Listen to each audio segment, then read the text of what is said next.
it. You're talking fantasy. Obama did nothing about Not true. it other than send money to the Obama Iranians. got the whole world. He didn't send money to them. That's just factually false. He unfroze Iranian assets. Wait, did you catch that? Maria Bartiromo just told a sitting congressman he's talking fantasy to his face. This isn't your standard political debate. This is a $250 million legal war and a total breakdown of the narrative. Let's look at what they aren't telling you. Absolutely. It's coming tomorrow. Tomorrow you will be dropping a lawsuit against the Atlantic magazine. Yes, I will, for defamation. And because you know what, Maria? We have to fight back against the fake news. It's one of the many things that President Trump is so successful at in leading out on, because no one is attacked as baselessly as he is and as much as he is.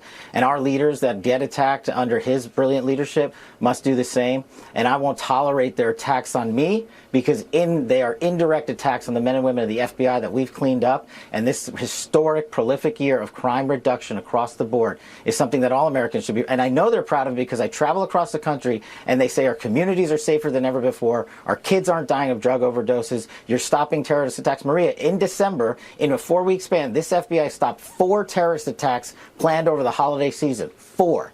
That's more than Joe Biden did in his 4 years. So we're going to get after the fight. And if the fake news mafia wants to, ring their drumbeat as loud as they can, they're never going to stop me from completing the mission that President Trump asked me to do, which is safeguarding America. And we're doing it better than ever before. Look at the guy's face. Kash Patel is not blinking. He's dropping a $250 million lawsuit because he says The Atlantic basically wrote a work of fiction. Think about the guts that takes. Usually, these high-level officials just issue a quiet no comment and wait for the news cycle to die. But Patel is going scorched earth. He's calling them the fake news mafia and betting his entire reputation on being able to prove those anonymous sources were flat-out lying.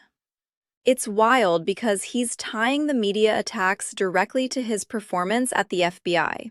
He's essentially saying, if I was as messy as they claim, how did we just hit a 20% drop in homicides?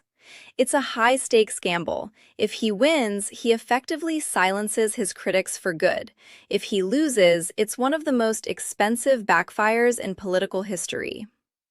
You can tell he's been waiting for this moment to finally push back. Look, Maria, you and I have been at this together for a long time, whether I was leading the investigation on Russiagate back in the House or my time in the Trump admin 1 and now. And the results, I say, speak for themselves. If the fake news mafia isn't hitting you personally with baseless information in Washington, D.C., then you're not doing your job. And it's louder than ever because this FBI, under President Trump's brilliant leadership in backing the blue and backing law enforcement, this FBI has the most prolific year in crime reduction in the United States history.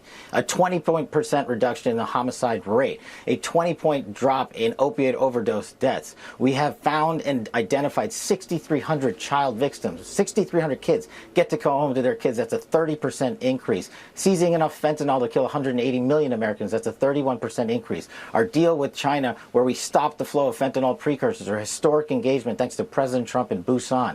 And our work continues. We've captured 8 of the top 10 most wanted fugitives in the world, to include rapists, murderers, terrorists, and narco-traffickers. That's twice as many as Joe Biden did in 4 years. President Trump and this FBI got done in 14 months. So if I'm not doing my job, if I'm not working, then how is it that the FBI delivered the safest America under President Trump's leadership in the history of our country? These numbers are actually staggering if you look at the fine print. We're talking about 6,300 children recovered and enough fentanyl seized to wipe out half of the country. When Patel lists these off, he's doing more than just reporting stats. He's building a legal shield. This is his counterpunch to the drinking allegations. He's framing it as the results speak for themselves. You have to wonder, if the FBI is actually seeing a 30% increase in child victim recoveries, why is the main headline about a guy's personal lifestyle? It feels like 2 completely different worlds. On one side, you have these record-breaking operational successes, and on the other, you have this intense character assassination. It makes you question the timing of the report. Why now? Right when these 14-month stats are coming out?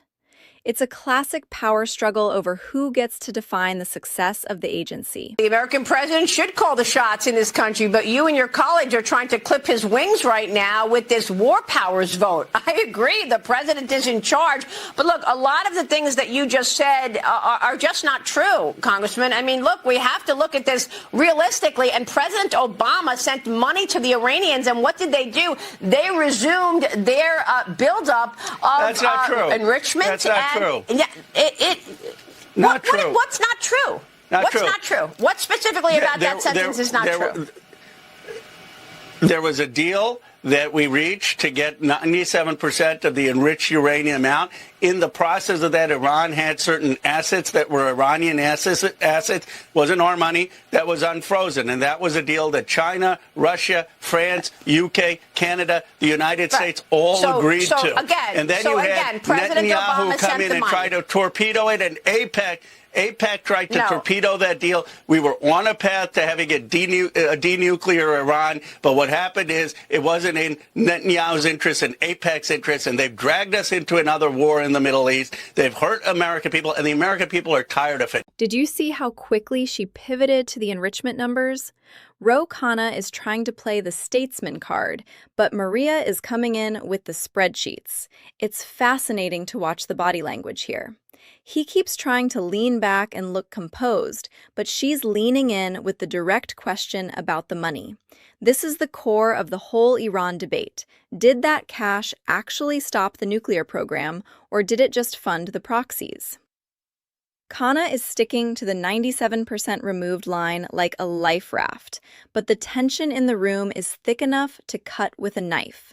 You can see he's trying to stay on message, but when you're being hit with specific dates and dollar amounts, the diplomacy talking points start to feel a little thin. This is exactly why live TV is so dangerous for politicians.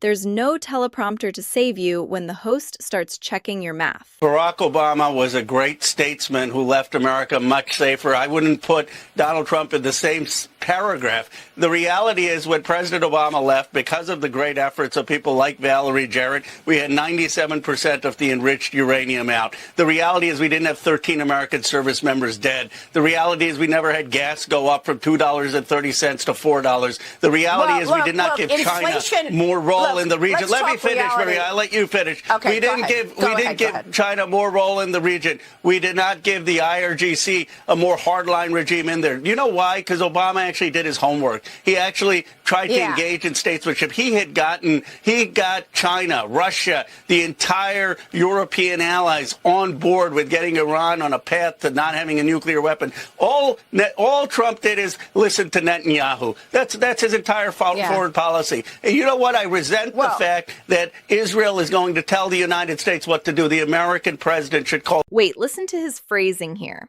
He says Obama did his homework. That's such a specific choice of words. He's trying to frame the previous administration as the adults in the room compared to what's happening now. But look at the reaction from the host. She's not buying the narrative that the world was much safer. This is a battle over history. If Khanna can convince the audience that the old deal worked, he wins the policy argument. But the reality on the ground with these regional conflicts makes that a very tough sell in today's climate. It's a massive gap between the theoretical success of a treaty and the actual chaos we're seeing on the news. You can see the frustration building because they aren't even speaking the same language anymore. One is talking about statesmanship, and the other is talking about dead service members and gas prices. Behind us. How many countries do we have behind us now? Obama had Russia, China, Canada, UK, France, the whole world on board, and they lost 97%. That last exchange was the final nail. When she tells him he's talking fantasy, and he just tries to keep repeating the same stat, you can see the narrative just crumble. It's the stuck record moment. If you can't answer the "what about the proxies" question, the enrichment stat loses its power. It's a masterclass in how to stay persistent as an interviewer. She didn't let the 97% figure distract from the actual state of play in the Middle East. You know, he's out here, he's the party boy. He goes to see his girlfriend in the FBI jet. He goes to the Olympics. You see him chugging beer like he's a a frat boy. That is not the image we need with the FBI. Now we hear that this drinking is more than just, a drink here and now. We understand from information that sometimes his security detail is having difficulty waking him up in the morning to go to work. So, but this is who Donald Trump picked. This is who he has tasked with the responsibility of protecting this great country of ours. And again, it's an absolute disaster. If Donald Trump had the guts, he would fire him. Now check out the contrast. Here is Benny Thompson going for the jugular on the party boy angle. He's using phrases like FBI jet and chugging beer to paint a picture of total irresponsibility. It's a total 180 from the stats we just saw. This is how the political machine works. If you can't beat the stats, you attack the man. He's literally calling for a firing on the spot. It's high drama politics at its peak. Trey, that we have a vice president going 18 hours to Pakistan to meet with an empty room. Yes. At this point, the Iranians say they've not yet agreed to attend these talks on Tuesday. And overnight, state media was saying the talks weren't even going to take place. The Iranians have played these games before and then ultimately showed up at the negotiating table. But this is largely considered the last chance for the Iranians. When I spoke with the president over the weekend, he was very clear. They are going to sign on the dotted line, or he's going to target their bridges and power plants. And it's a decision that Iranian officials have to make. And I'm told by regional sources today there is a divide among Iranian leadership about what to do and whether or not to call the president's bluff. But the president isn't bluffing. This is a very similar situation that we saw before Operation Epic Fury began. The United States is giving the Iranians an off-ramp here, a chance at diplomacy. And if they don't take it, the war is expected to resume. This report on Iran refusing the peace talks is the so what of the whole video. While the politicians are arguing about 2015, the actual threat is happening right now in an empty room in Pakistan. It shows the massive divide between DC debates and real-world results. If the Iranians aren't even showing up, the diplomacy argument looks weaker by the second. The legal battle is just heating up. Hit follow to see if Patel actually gets that $250 million. Catch you in the next one.